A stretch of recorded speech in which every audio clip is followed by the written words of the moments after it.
Suponho que o destino de cada homem esteja escrito nas estrelas, mas nunca imaginei que o meu incluiria ser capturado por piratas.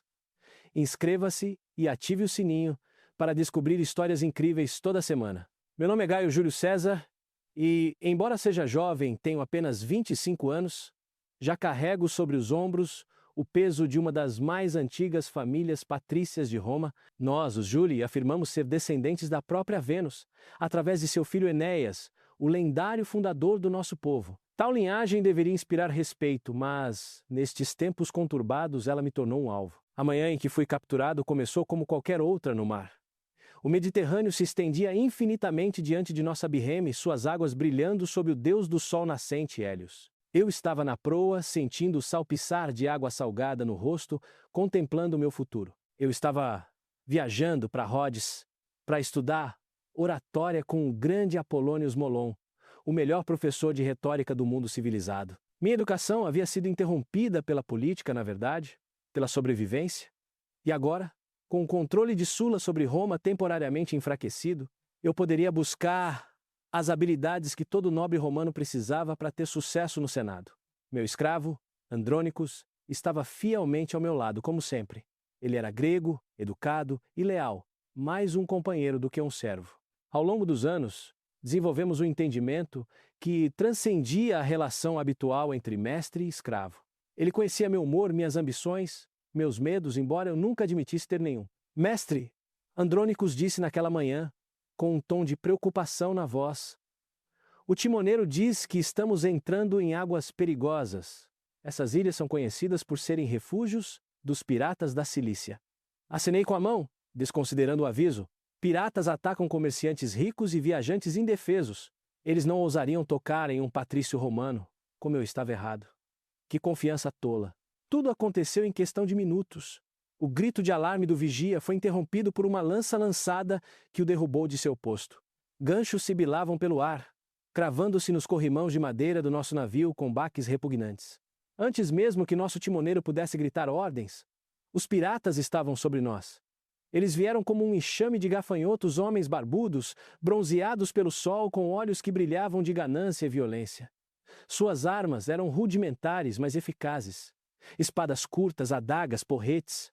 Nosso timoneiro caiu primeiro, com o crânio esmagado por um bastão enorme empunhado por um homem que ria enquanto golpeava. O assistente do timoneiro tentou reunir os passageiros meio adormecidos, mas estávamos indefesos. Entre nós estavam comerciantes gregos idosos cujas mãos tremiam de terror, uma jovem mulher segurando um bebê no peito e um jovem romano que de repente compreendeu como a sorte pode mudar rapidamente. Os piratas nos conduziram com violência em direção ao mastro da popa. Eu me apoiei em Andrônicos, em parte para me sustentar e em parte para avaliar nossos captores. O líder era óbvio, um homem de peito largo vestindo calças vermelhas absurdamente largas que o identificavam como oriental. Sua barba era espessa e negra, salpicada de cinza, e seus braços estavam cobertos de cicatrizes que revelavam inúmeras batalhas. Este não era um bandido comum, era um profissional. À medida que Hélio subia mais alto, iluminando nosso patético grupo de prisioneiros, tomei uma decisão. Eu não iria me acovardar. Eu não iria implorar. Eu era um César, descendente de deuses e reis, e agiria de acordo com isso. Quando o capitão pirata se aproximou de mim, estendendo a mão suja para agarrar meu ombro, respondi com toda a força do desprezo patrício. Afaste-se, cão, disse eu, com voz fria e imperiosa. Vou punir você por sua insolência. Andrônico saltou para a frente tentando me proteger, mas eu o empurrei para trás com impaciência. O escravo tinha boas intenções. Mas aquele não era um momento para proteção. Era um momento para domínio. Sim, repito. Continuei olhando diretamente nos olhos chocados do pirata. Você será crucificado por isso. O efeito foi imediato. O capitão pirata mais tarde descobri que seu nome era Minúcio. Recuou como se eu tivesse lhe dado um soco. A crucificação era a morte reservada para escravos e os piores criminosos, uma punição tão horrível que até mesmo bandidos endurecidos a temiam. Mas mais do que a ameaça em si, foi a certeza em minha voz que o abalou. Eu não falava como um prisioneiro implorando por misericórdia, mas como um magistrado pronunciando uma sentença. Minúcius virou-se para sua tripulação, e eu percebi o piscar de olhos sutil que ele lhes deu. O que aconteceu a seguir foi tão inesperado, tão teatral, que por um momento pensei que estava sonhando. Os piratas, esses lobos do mar implacáveis, que momentos antes haviam matado nosso timoneiro sem hesitação, de repente caíram no convés como marionetes cujos fios haviam sido cortados. Eles se jogaram no chão, chorando e gritando, batendo no peito em demonstrações exageradas de remorso. Até Minúcio se ajoelhou, estendendo as mãos em minha direção em súplica. Perdoe-me, Patrício, balbuciou, com a voz carregada de falso terror. Qualquer um poderia cometer tal erro. Se eu soubesse de antemão que você estaria neste navio, teria ousado? Era uma noite sem lua. Tente adivinhar quem é um patrício e quem é um plebeu sem valor. E suas roupas não são diferentes das de todos os outros. Você ousou roubar minhas roupas. Interrompi minha voz aguda de indignação. Minúcio saltou de pé como se fosse impulsionado por uma catapulta. Que canalhas! Que ladrões! Que miseráveis! Rugiu ele, revirando os olhos dramaticamente. Devolvam imediatamente as roupas do patrício. Os piratas aterrorizados correram para os sacos de saques. O ar se encheu de roupas voando, túnicas e meixons, chapéus de feltro. Os outros prisioneiros ficaram paralisados perto do mastro, com a confusão estampada em seus rostos. A jovem mãe olhou para mim como se eu fosse realmente um mensageiro dos deuses, enviado para libertá-los. Parem! Minúcio gritou quando alguém jogou uma toga no ar. Vocês não veem que isso é propriedade do nosso patrício? Como ousam manchá-la com suas mãos imundas? Ele arrancou a toga de um pirata caolho e a ergueu cuidadosamente com 2 dedos, como se fosse feita de seda de aranha e orvalho da manhã. Ei, vocês! Ele se dirigiu à sua tripulação. Olhem para seus trapos. Comparem-nos com esta toga branca. Agora vocês entendem que não são dignos nem das solas das sandálias dele? De repente, ele bateu na testa com alarme teatral. Sandálias! O patrício está descalço no convés. Ele pode sujar seus pés divinos ou pegar uma farpa neles. Um dos piratas, sem esperar pelo fim do discurso, encontrou minhas sandálias caras na pilha e rastejou em direção a mim de joelhos. Estendi um pé, depois o outro, permitindo que o bandido servil as amarrasse. Era absurdo, surreal, mas mantive a compostura. Qualquer que fosse o jogo que eles estivessem jogando, eu jogaria melhor. Minúcio cuidadosamente me entregou minha toga, e eu me envolvi nela com facilidade treinada, cada movimento calculado para projetar dignidade patrícia. A lã ainda estava quente do sol, e quando se acomodou em meus ombros, senti minha confiança retornar totalmente. Um verdadeiro patrício, exclamou Minúcio, um descendente do próprio Rômulo. E tal homem está entre nós, criaturas pequenas e sem valor. Ele acenou com a mão imperiosamente. Ei, você, abaixe a escada. Em poucos instantes, uma escada de madeira foi baixada do lado estibordo. E então o convés tremeu com risadas. Barbas balançavam, bochechas e testas marcadas por cicatrizes tremiam, olhos reviravam. Os piratas uivavam de alegria, batendo nas costas uns dos outros, lágrimas de riso escorrendo por seus rostos marcados pelo tempo. Esse é o Minúcio! Gritou o pirata caolho em êxtase. Que espetáculo! Não precisa ir ao teatro. O que há de tão surpreendente? Disse aquele a quem chamavam de Minúcio com arrogância.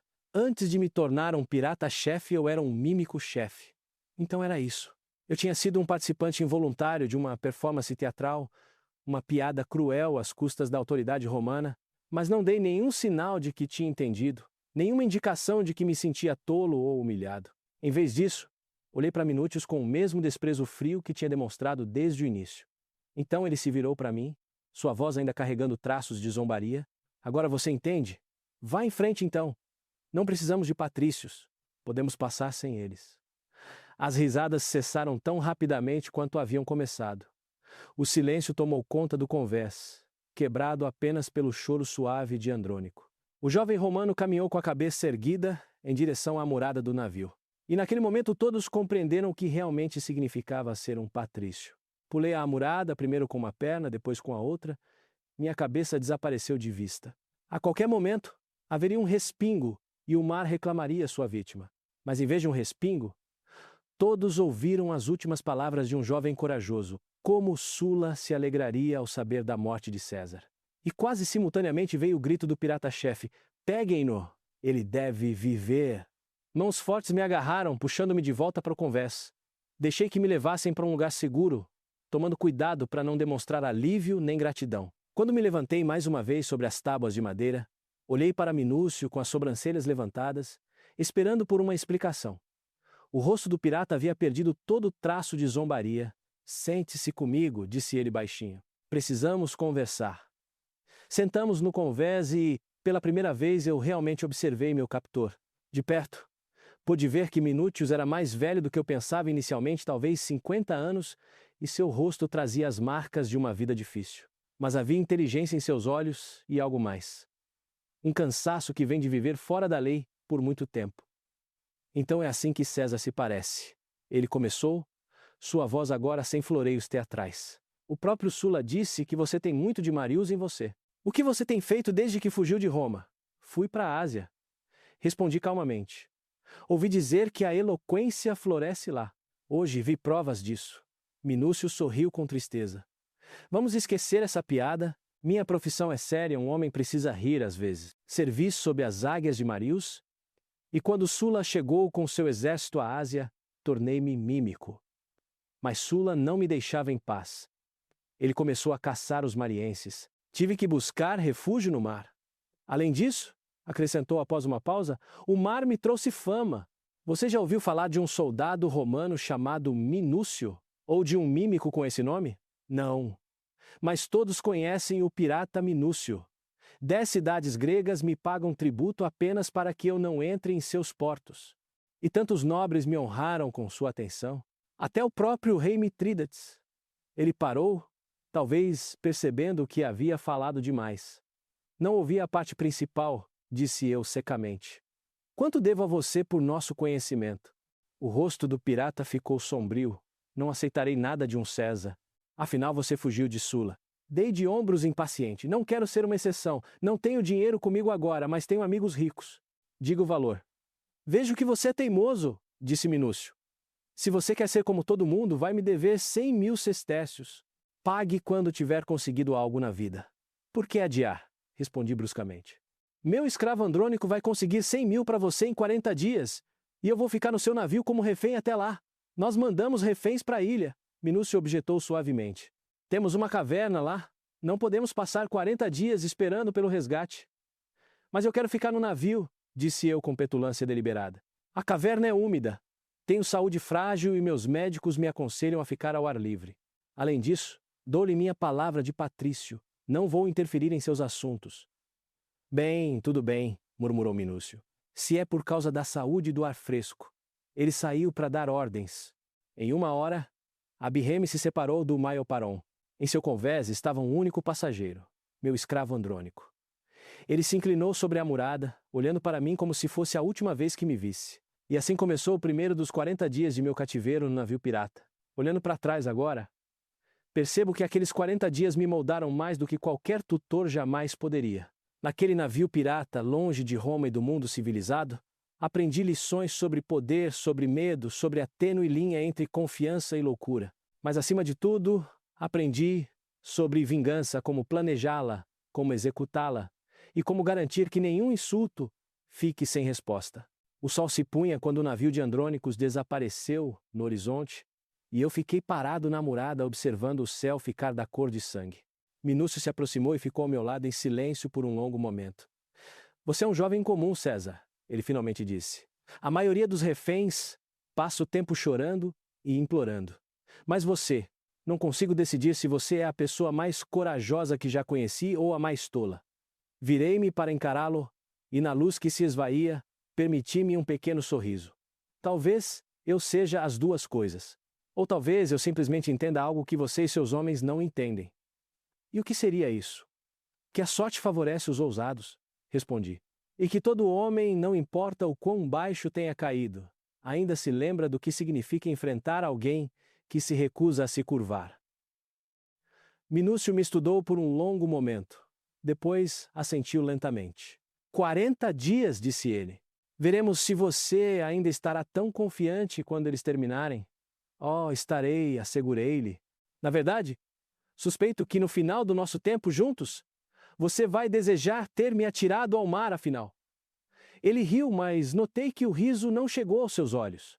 Mesmo assim, acho que Minúcio compreendeu que tinha cometido um erro terrível não ao capturar-me, mas ao deixar-me viver. Quando a escuridão caiu sobre o mar e as estrelas surgiram uma a uma, retirei-me para a pequena tenda que eles montaram para mim na popa. Finalmente sozinha, permiti-me reconhecer a verdade. Eu estava apavorada. Meu coração batia forte. Minhas mãos tremiam e cada fibra do meu ser gritava para que eu mostrasse medo, implorasse por misericórdia, agisse como a prisioneira que eu realmente era. Mas eu havia aprendido algo importante hoje. Algo que me serviria pelo resto da vida. Não importa o que você sente por dentro. O que importa é o que você mostra ao mundo. E o que eu mostraria a esses piratas, dia após dia, durante 40 dias, era que César não pode ser intimidado, não pode ser quebrado. E o mais importante, não pode ser feito esquecer um insulto. Antes de dormir naquela primeira noite, fiz uma promessa a mim mesma e a Vênus, minha ancestral divina.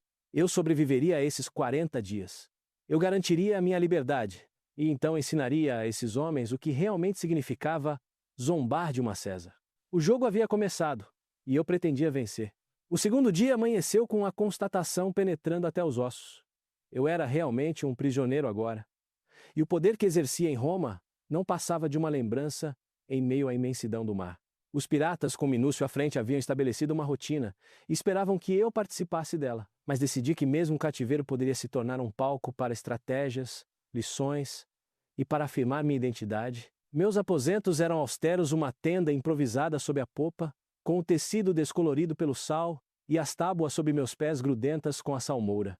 Eu acordava de um sono inquieto com as ordens gritadas dos piratas que remendavam velas, amaldiçoavam os deuses, dividiam seus espólios e jogavam dados com a alegria maníaca de homens que viviam em tempo emprestado. Eu me mantinha afastado, usando a disciplina que me foi incutida pela tradição da minha família. Todas as manhãs eu me forçava a fazer exercícios, alongamentos, corridas sem sair do lugar, boxe com sombras, como eu tinha visto os legionários fazerem. Se nada mais, eu manteria meu corpo forte e minha mente afiada. Esses piratas não me veriam definhando, fraco ou derrotado. Nas refeições, Minúcio às vezes se juntava a mim, mastigando pão duro e peixe defumado que ele oferecia sem cerimônia. Você não come muito para um romano, observou ele na terceira manhã. Tenho menos fome da sua comida do que da minha liberdade, respondi, estudando suas reações. Muitas vezes Minúcio tentava me envolver em histórias de suas façanhas passadas, deleitando-se com sua própria lenda como o mestre pirata temido em todas as 10 cidades da Ásia. Eu o deixava falar, mas sempre o lembrava sutilmente, indiretamente com quem ele estava lidando. Você já encontrou nobres antes, Minúcio? Nenhum deles é como César. Alguns dias o tempo estava perfeito. A luz dourada do sol pintava o mar cor de vinho e as ilhas à distância brilhavam como joias. Outros dias, tempestades ameaçavam. Os piratas estavam acostumados a tais perigos, mas eu sentia o medo pairando entre eles. Histórias de patrulhas romanas, rumores de outros bandos de piratas, a possibilidade sempre presente de que a vingança romana os alcançaria. Tornei-me o centro de suas superstições. Os homens alternavam entre temer-me e zombar de mim, sem saber se eu era um talismã ou uma maldição. Enquanto isso, eu esperava. Andrônico havia partido no segundo navio, com destino à cidade onde meus apoiadores levantariam o dinheiro do resgate. Cada dia que passava parecia mais longo o isolamento, a monotonia, os jogos amargos que eu jogava para manter o respeito deles. Eu escrevia poesia em tábuas de cera, às vezes compondo discursos dramáticos para passar o tempo ou testar minhas habilidades retóricas. Muitas vezes, eu declamava esses versos para os piratas, usando intencionalmente um latim complexo. Alguns fingiam entender, outros simplesmente acenavam com a cabeça, com os olhos vidrados. Idiotas. Eu repreendia. Bárbaros. Vocês são ignorantes quanto à beleza da língua romana. Quando a sorte mudar, vocês perceberão que a vida oferece mais do que pilhagem. Minúcio ria disso. Talvez, César, mas quem nos ensinará? O Senado? Os filósofos de Atenas? Os dias se misturavam, marcados pelo nascer e pelo pôr do sol, pela minha determinação cada vez maior. Eu documentava eventos grandes e pequenos, determinado a transformar o sofrimento em sabedoria. Observava o estilo de liderança de Minúcio, uma mistura de força bruta e humor astuto, e me perguntava como ele havia sobrevivido tantos anos no mar. Lembrei-me também das lições que minha mãe Aurélia me ensinou desde a infância. Paciência, o poder do silêncio e a necessidade de parecer invencível, não importa quais sombras cruzassem meu caminho. À noite, ficava acordado olhando para as constelações desconhecidas acima de mim, Sentia a atração de Roma, o peso das minhas responsabilidades, a vergonha ardente de ser impotente. Resolvi, a cada respiração, que esse cativeiro não me quebraria. Em vez disso, eu amoldaria a minha vontade. Fiquei mais ousado, desafiando Minúcio para jogos, pressionando-o sobre suas motivações e a vida dos piratas. Através de brincadeiras e debates, colecionei histórias, algumas orgulhosas, outras trágicas. Os piratas se tornaram humanos. Aprendi sobre suas famílias deixadas para trás na Cilícia, seus sonhos e sua amargura em relação ao Senado e às guerras intermináveis de Roma. Percebi que Minúcio estava cansado. Ele falava em se aposentar, talvez voltar para a terra firme e viver lá como uma lenda. Mas ele também falava da perseguição, da emoção de enganar os navios romanos, das fugas inteligentes, dos anos passados equilibrando risco e recompensa. E agora, disse ele uma noite, tenho o próprio César como meu convidado. O mundo inteiro vai comentar sobre esse prêmio. Não respondi, sabendo que a notoriedade pode ter dois lados. No final da segunda semana senti uma mudança. A tripulação não zombava mais de mim abertamente. Eles começaram a me tratar menos como um prisioneiro e mais como um convidado de honra, alguém cuja benevolência ou ira importavam. Aos olhos deles, eu me tornei um participante em seu estranho jogo de sobrevivência. E às vezes, quando o vento uivava ou trovões distantes ressoavam, eu me perguntava se era realmente um prisioneiro ou simplesmente estava à mercê do destino. À meia-noite, Minúcio me confessou que já sonhou em ser senador, mas a maré me levou para outro lugar. A lei é cruel com aqueles que nascem fora dos privilégios. Eu ouvi, lembrando-me do meu próprio destino precário, os anos que passei fugindo das proscrições de Sula. A perda da minha herança, a promessa incerta do perdão de Roma. Mesmo as maiores linhagens podem ser varridas por tempestades políticas. Mas eu não seria varrido? Da minha tenda tracei meus planos. Meu resgate, minha vingança, as lições que levaria comigo quando a provação terminasse. Sonhei com justiça, com a crucificação daqueles que ousaram zombar de mim e com um futuro em que o nome de César inspirasse temor, não risadas. A segunda parte do meu cativeiro terminou com uma promessa a mim mesmo e a Roma. Eu resistiria, estudaria e nunca permitiria que me vissem como fraco. Minha sobrevivência seria seu próprio tipo de triunfo, um ensaio para os desafios maiores que ainda estavam por vir. Eu tremia com o vento salgado, decidido. A sorte era inconstante, mas minha vontade era absoluta. Após quase 3 semanas em cativeiro, o ritmo da vida pirata se instalou em mim como um batimento cardíaco estranho. Eu nunca imaginei que o mar pudesse transformar os homens tão completamente, tirando-lhes as aparências da civilização e expondo suas ambições e vulnerabilidades cruas. Cada dia trazia novas lições sobre os piratas, sobre mim mesmo e sobre as fronteiras mutáveis do poder. Minúcio provou ser um adversário mais sutil do que eu imaginava inicialmente. Ele se deleitava em seu papel de senhor dos mares, mas frequentemente demonstrava lamúrias de arrependimento ou saudade de uma vida menos marcada pela violência. Perto de seus homens, ele era todo bravata e comando inteligente, mas atrás das cortinas fechadas da tenda, ele confessava pequenas verdades, um irmão perdido em uma briga em Atenas, uma filha, na Cilícia, que ele não via desde a infância, sonhos de um vinhedo que nunca seria plantado. Eu ouvia metade por obrigação e metade por curiosidade genuína. Havia nobreza em sua dor, mesmo que o destino o tivesse levado a se tornar meu captor. Da minha parte eu escrevia, as tábuas de cera que eu havia resgatado da minha bagagem se tornaram repositórios de discursos, poemas e, com o passar do tempo, cartas secretas que eu nunca pretendia enviar. Descrevi os piratas e suas superstições, os rituais de divisão do saque, a estranha camaradagem entre pessoas unidas pela ilegalidade. Estudei cada rosto, memorizando força e medo, mapeando relacionamentos. Os piratas mais velhos eram desconfiados, mas os mais jovens começaram a respeitar minha inteligência, alguns até pediram aulas de latim, que eu dei com relutância. Eu não desperdiçaria a oportunidade de estender a influência romana, mesmo entre os marginalizados. Às vezes, após as refeições, Minúcio me desafiava para um debate.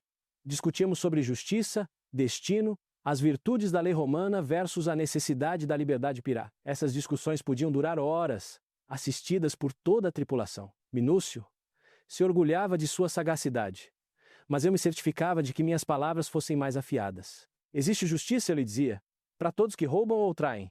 Roma acabará encontrando você, seja em terra ou no mar. Algumas noites tempestades castigavam nosso navio, forçando todos a ficarem em aposentos apertados e úmidos. Eu testemunhei a disciplina pirata eficiente, implacável, nascida da experiência. Quando o mastro se partiu sob um raio, Minúcio coordenou os reparos com precisão militar. Ocorreu-me que, em uma vida diferente, ele poderia ter liderado legionários em vez de bandidos. Seus homens o respeitavam ferozmente e, às vezes, eu acho, o temiam ainda mais. Durante essas tempestades, os piratas ficavam ansiosos. Eles sussurravam sobre presságios, visões de navios de guerra romanos no horizonte, sinais enviados por bandos rivais, rumores de que o resgate nunca chegaria. Minha condição de refém, combinada com meu comportamento impassível, parecia deixá-los inquietos. Comecei a explorar a ansiedade deles, insinuando sutilmente que a vingança romana estava sempre a apenas um dia de navegação. Desenvolvi relacionamentos não amizade, mas laços úteis com homens importantes da tripulação. Compartilhei notícias de Roma, ensinei-lhes canções romanas e até dei conselhos sobre seus jogos de dados. Meu objetivo era duplo: manter-me informado e plantar sementes de dúvida sobre o futuro deles. Vários começaram a questionar Minúcio de forma mais agressiva, pressionando-o a me devolver antes que meu valor diminuísse e a ameaça de retaliação romana aumentasse. A tensão crescente a bordo levou a confrontos acalorados. Minúcio perdeu sua compostura zen, gritando com seus homens e ameaçando puni-los. Observei com atenção, sabendo que a coesão dos piratas poderia se fragmentar. Cada crise era um ensaio para as batalhas de liderança que eu enfrentaria em Roma. Certa manhã, um vigia avistou um trireme romano à distância, hasteando a águia imperial. Os piratas entraram em pânico, espalhando-se pelo convés, armando-se como se a guerra fosse iminente. Mas o trireme seguiu navegando, alheio à nossa presença. Ainda assim, a mensagem era clara. O poder de Roma se estendia até mesmo a essas águas amaldiçoadas. Senti uma onda de esperança e determinação. Alguns dias depois, Andrônico voltou a bordo do navio de resgate, carregando sacos pesados com moedas de prata 100.000 sestércios, a quantia exigida por Minúcio. O reencontro foi emocionante. Andrônico, pálido e abalado, apertou minhas mãos com gratidão trêmula. "Mestre", sussurrou ele, "Roma pagou. Sua liberdade está próxima." Permiti-me apenas um breve momento de alívio. Mas eu estava determinado, minha aprovação não terminaria com uma mera fuga. Eu garantiria que a dignidade de César fosse restaurada e que os piratas pagassem por sua insolência. A terceira parte do meu cativeiro terminou com esta promessa: uma vingança meticulosamente planejada se seguiria à minha libertação. Olhei para a prata, o mar e o amanhecer vermelho. Minha história estava apenas começando. O que você acha sobre esse evento histórico? Deixe seu comentário aqui embaixo. Meu resgate havia sido pago. Minúcio, sempre teatral, fingiu generosidade, declarando que 5.000 sestércios da soma não eram nada e que eu deveria ficar com eles para despesas necessárias. Seus homens observaram essa transação com fascínio cauteloso, como se a riqueza em si pudesse me transformar ou absolver seus crimes. No entanto, não havia alegria em meu coração. Eu não sentia gratidão ou afinidade. Sentia uma satisfação arrepiante por o primeiro ato do meu julgamento determinado e por em breve poder exigir justiça romana pela minha humilhação. O navio rumou para uma enseada rochosa entre duas ilhas, onde nos encontraríamos com o contacto romano, responsável pela minha libertação. Os piratas estavam inquietos. As suas piadas eram mais cautelosas, as suas canções menos animadas. Alguns pediram desculpas embaraçosas pelo seu tratamento, sentindo que os ventos da fortuna poderiam em breve trazer as águias imperiais sobre eles. Minúcio gritava no convés mantendo a aparência de bravata, mas lançava olhares furtivos frequentes para o horizonte. Ele entendia, melhor do que a maioria, que a vingança romana era inevitável. Fiz os preparativos. Antes de partir, convoquei vários piratas em particular e lembrei-lhes que a memória de Roma era longa, que os insultos ao Júli seriam pagos com sangue ou ouro. O dia da libertação chegou com um céu metálico e o cheiro salgado da chuva que se aproximava. Ao entrar no navio combinado, com Andrônico ao meu lado, não olhei para trás para os piratas. Minúcio murmurou um adeus, sua voz carregada de algo como respeito ou arrependimento. "Você irá longe", disse ele. Eu reconheci as palavras, mas não sorri. Eu havia aprendido, naqueles 40 dias, o valor da dignidade e da paciência. Horas depois, enquanto nosso navio navegava, 2 longos liburnianos romanos, apareceram na névoa da manhã. Eles se moviam com um propósito que eu conhecia bem. Os fuzileiros imperiais invadiram o navio dos piratas, dominando-os com fileiras disciplinadas. Houve pouca resistência. Os piratas estavam em menor número, com o ânimo esgotado por semanas de incerteza. Eu observava de longe, parado imóvel na popa. Pela primeira vez, o mundo parecia inclinar-se a meu favor. Eu não me sentia mais impotente ou sozinho. A reputação de César estava restaurada, e em breve a justiça romana seria cumprida. Minúcio e seus homens foram acorrentados e levados a bordo dos navios de guerra. Seu destino estava selado. Mais tarde, um centurião aproximou-se de mim, ansioso por impressionar. O procônsul ficará feliz quando eu entregar esses vilões, disse ele apontando para os piratas. Respondi friamente. Deixe-os se satisfazer com a captura deles. A crucificação é um método romano para traidores e criminosos. Entreguei ao centurião os 5.000 sestécios que Minúcio havia recusado, sem tirar os olhos dos piratas acorrentados. As engrenagens de Roma giram devagar, mas com segurança. A justiça chega para todos. Quando passei por Minúcio, deixei-lhe uma mensagem final. Ninguém tem permissão para brincar com César sem sofrer as consequências. Ele acenou com a cabeça, compreendendo finalmente que nosso encontro não era um jogo, mas o destino cumprido com ferro e fogo. Naquela noite, enquanto os piratas eram levados para longe e as estrelas se acomodavam sobre as ondas silenciosas, desci para a cabine inferior do navio, recusando-me a testemunhar o ato final. Andrônico me encontrou lá, tremendo de alívio e exaustão. Eu não estava confortado. Eu tinha feito o que era necessário, não o que era misericordioso. No entanto, enquanto meu navio se dirigia para Roma, senti o mundo mudar. Eu estava transformado não apenas pelo meu sofrimento e resistência, mas pela certeza assustadora de que o futuro pertencia àqueles que o reivindicavam. O quarto ato da minha aprovação terminou com vingança, mas também com uma constatação sóbria.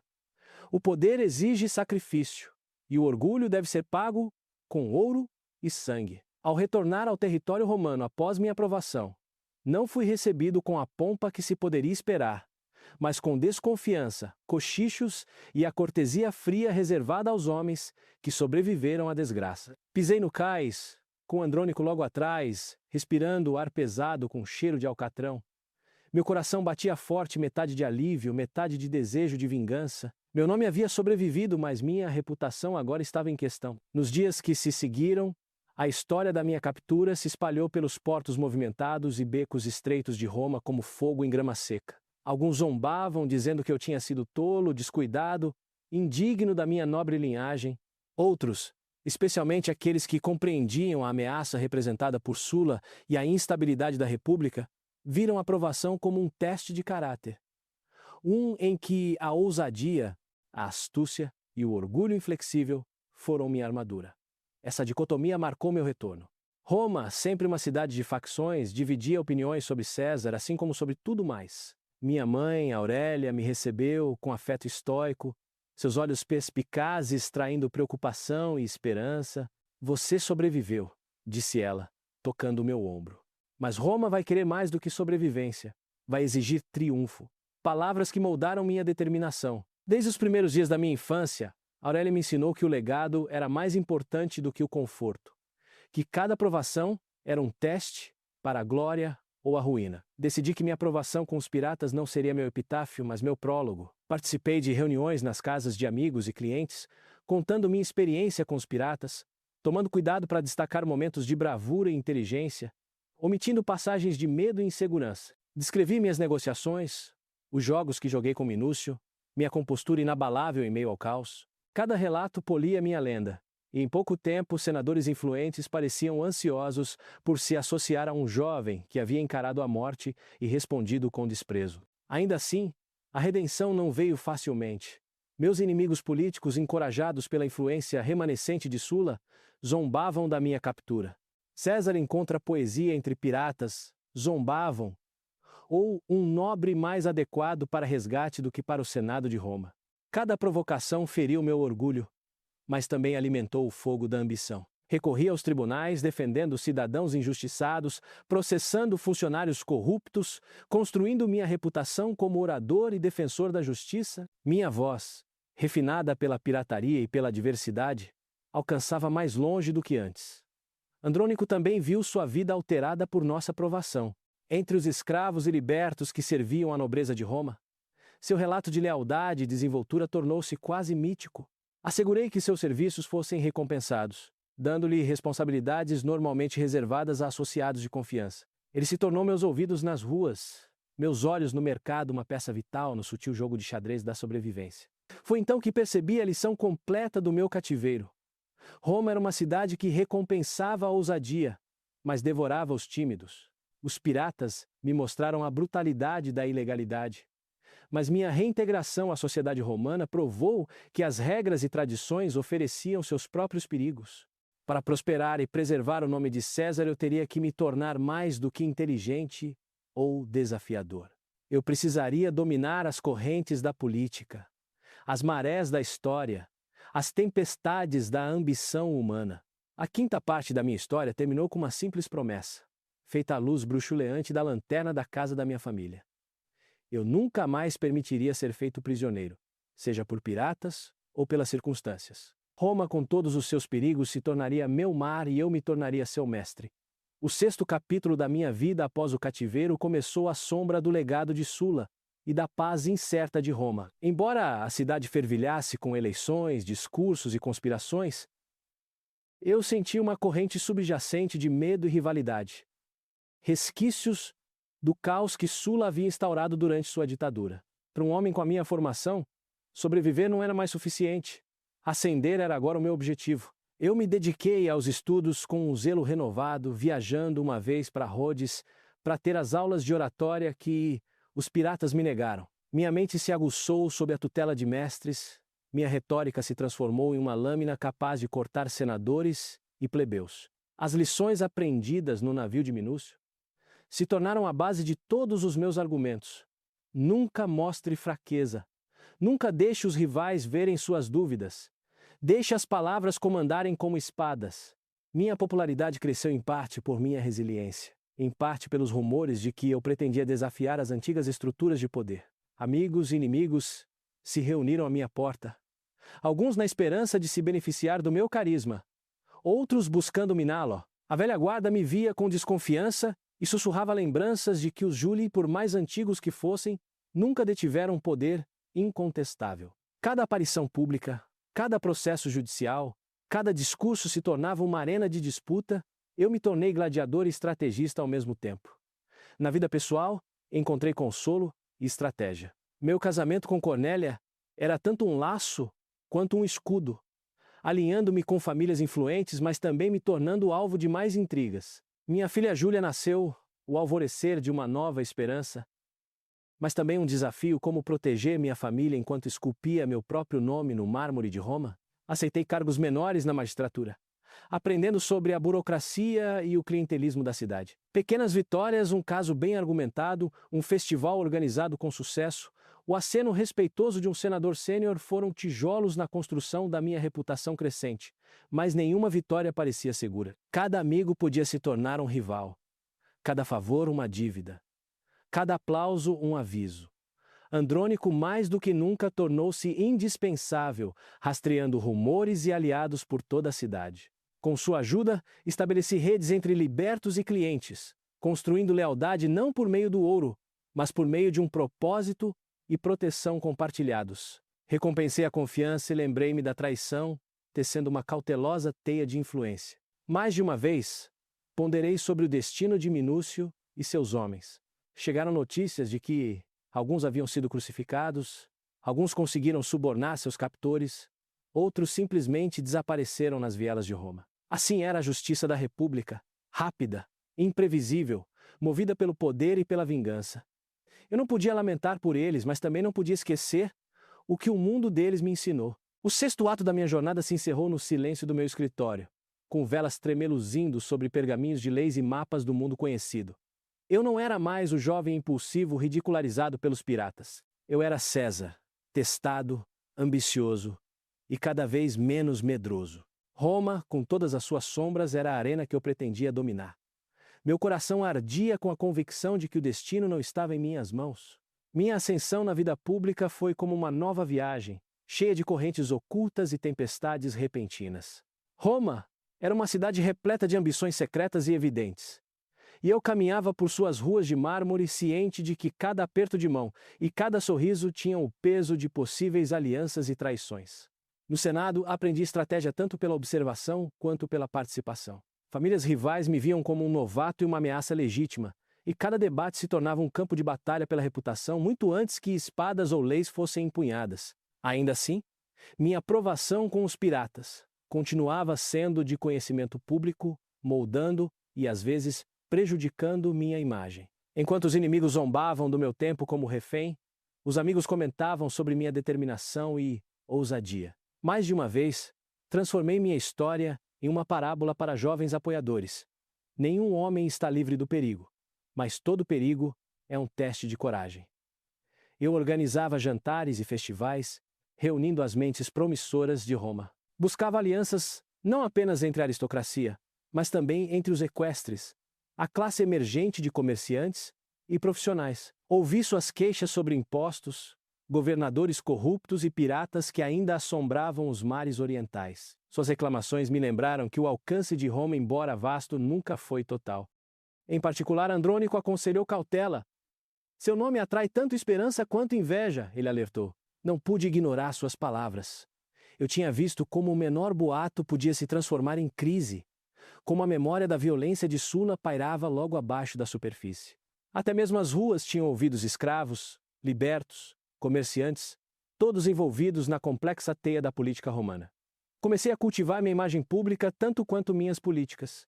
Vestia-me com elegância cuidadosa, aparecia em jogos populares e me oferecia como voluntário para causas que serviam tanto ao povo quanto ao futuro de Roma. Lentamente ganhei reputação de generosidade e justiça, além de sagacidade. Presidi processos judiciais e arbitragens, ganhando popularidade e respeito. Em uma primavera, fui designado para um cargo diplomático menor e viajei para províncias distantes. Lá, vi em primeira mão o impacto da pirataria e o sofrimento que ela causava aos comerciantes orientais. Pressionei os governadores a aumentar as patrulhas e falei aos conselhos locais sobre a promessa de ordem de Roma. Essas lições aprendidas em campo fortaleceram meu senso de justiça e minha reputação como voz dos oprimidos. De volta a Roma, preparei-me para a mudança para cargos mais altos. Cada discurso foi ensaiado, cada voto foi contado. Meus apoiadores cresceram em número e influência, unificados pela minha mensagem. Roma deve recompensar a ousadia, mas nunca tolerar a crueldade, nem entre estrangeiros, nem dentro de suas próprias fileiras. No sétimo ato, eu havia me tornado uma figura que não podia ser facilmente descartada, um líder testado por provações, endurecido por adversários e pronto para moldar o destino de uma república inquieta. Se você gostou de aprender sobre esse pedaço da história, deixe seu like no vídeo, se inscreva no canal para mais histórias fascinantes e me conte nos comentários qual período histórico você gostaria de explorar. O ato final da minha história, minha transformação de prisioneiro a candidato, desenrolou-se quando assumi meu primeiro cargo magistral significativo. A cidade estava inquieta. As feridas da guerra civil ainda marcavam as ruas e os corações de Roma. A ambição sussurrava em todos os corredores, e o destino parecia mais próximo a cada dia que passava.